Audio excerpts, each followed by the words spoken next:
नमस्कार, मैं आप सभी का स्वागत करता हूं मेरे चैनल के योगा में। योगासन की इस सीरीज में आज का आसन है मत्स्येंद्र आसन।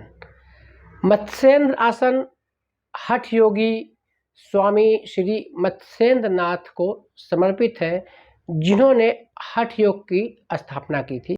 योगी मत्स्येंद्र नाथ गोरखनाथ के गुरु थे, जिन्होंने नाथ संप्रदाय की स्थापना की।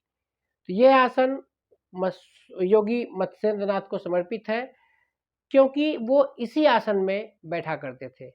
इस आसन के लाभ बहुत ही व्यापक हैं। इस आसन में हम क्या करते हैं, अपने शरीर को ट्विस्ट करते हैं। जिस प्रकार से हम कपड़ा धुल के ऐसा निचोड़ते हैं तो पूरी गंदगी बाहर निकल जाती है, इसी तरह से हम अपने शरीर को ट्विस्ट करते हैं तो हमारे शरीर के जो विषाक्त पदार्थ हैं, जो टॉक्सिन्स हैं, वो बाहर निकलते हैं। यह आसन कठिन आसन है। इसको करने से पहले आप किसी योग शिक्षक की सलाह अवश्य लें, क्योंकि अगर गलत ढंग से ये आसन आप करते हैं तो आपको लाभ की जगह आपको बहुत परेशानी हो सकती है, बहुत हानि हो सकती है। यहाँ पे मैं आपको योगासन करने की विधि, उसके लाभ और सही तरीका बता सकता हूँ। तो आप ये भी कर सकते हैं कि इस वीडियो को बार-बार देखें, कई बार देखें, फिर इस आसन का अभ्यास करें। तो चलिए देखते हैं मत्स्येंद्र आसन कैसे किया जाता है। इसके बाद इसके लाभ, हानि और किसको करना चाहिए, किसको नहीं करना चाहिए के बारे में चर्चा करेंगे। तो चलिए शुरू करते हैं मत्स्येंद्र आसन। मत्स्येंद्र आसन करने के लिए सबसे पहले दंडासन की स्थिति में इस प्रकार से बैठ जाएंगे। फिर दोनों पैरों को मोड़ेंगे। बाएं पैर को मोड़ के दाहिने पैर के हिप के पास रखेंगे। इस तरह से एड़िया हिप से टच हो, एड़िया पे बैठेंगे नहीं, सिर्फ टच हो। फिर दाहिने पैर को उठाकर बाएं पैर के घुटने के पास ले जाएंगे। आपका एड़ी और घुटना एक समान होने चाहिए। इस तरह से पोजीशन सेट कर लेंगे, स्पाइन सीधी रखेंगे। फिर बाएं हाथ को दाहिने एड़ी पैर की एड़ी से ट्विस्ट करते हुए इस तरह से ये पकड़ेंगे पंजा। फिर ये हाथ दाहिने हाथ को पीछे ले जाएंगे। दाहिने हाथ को जो सेट करेंगे वो आपकी रीढ़ की जो हड्डी है उसके बराबर रखेंगे इस तरह से, और स्पाइन सीधी रहेगी। पहले पेट को ट्विस्ट करेंगे, फिर छाती को ट्विस्ट करेंगे, फिर सर को ट्विस्ट करेंगे। ये देखिए, ये इस प्रकार की स्थिति मत्स्येंद्र आसन की। इसमें ध्यान दें कि दोनों कंधे हैं एक सीध में, दाहिना हाथ स्पाइन के सामने इस तरह से। हाथ को चाहे तो ऐसे भी रख सकते हैं। इस स्थिति में 30 सेकंड से लेके 1 मिनट तक बैठे। इसी तरह से हम दूसरी तरफ से भी करेंगे। स्पाइन सीधी, ध्यान दें, इस तरह से पकड़ के हाथों को पीछे, जितना पीछे देख सके हाथ को इस तरह से रख सकते हैं।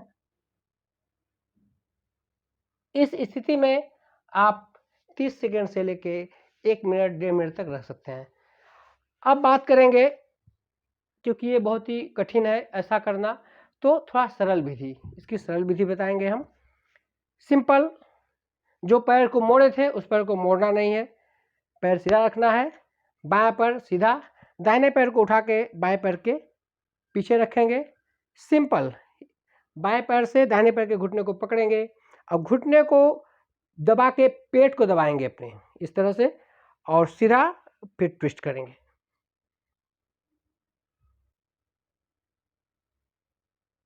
जिन साधकों को उस तरह से करने में परेशानी हो वो इस तरह से कर सकते हैं, लेकिन ध्यान दें कि इस स्थिति में आपको कम से कम 30 सेकंड, ज़्यादा से ज़्यादा 1 से 1.5 मिनट तक रहना है।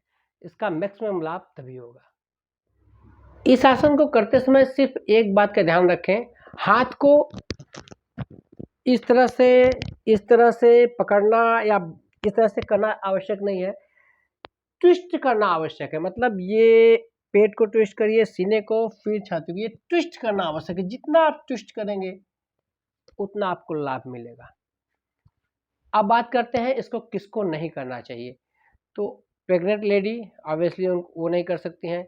अगर ब्रेन या हार्ट की सर्जरी हुई हो वो नहीं कर सकते हैं। स्लिप डिस्क साइटिका का अगर पेन है तो बहुत ही केयरफुली करें, किसी योग शिक्षक का परामर्श लेके इसको करें। इसके अलावा हार्निया की प्रॉब्लम है, हाइपरथायराइड अगर आपकी प्रॉब्लम है तो आप ये आसन नहीं करेंगे। अब बात करते हैं इसके लाभ की। तो लाभ इसका असीमित है।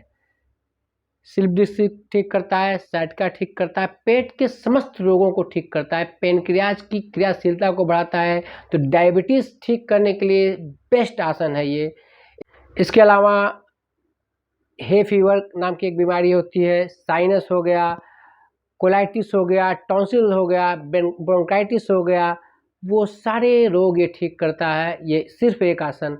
महिलाओं में मेंस्ट्रुअल प्रॉब्लम हो गई, जिन महिलाओं को क्रैम्प आते हैं मेंस्ट्रुअल साइकिल के पहले, उनके लिए आसन बेस्ट है। असीमित लाभ लिए हुए है ये आसन। आप इस आसन को रेगुलर करिए, अपनी योगासन के पैकेज में डालिए, लेकिन ध्यान रहे किसी योग शिक्षक की परामर्श लेके करिए, या तो इस वीडियो को बार बार देख के करिए, तो आप सही ढंग से कर पाएंगे। सही करना बहुत आवश्यक है। योग करिए, सुखी रहिए, स्वस्थ रहिए। मिलेंगे अपने अगले वीडियो में, तब तक के लिए नमस्कार।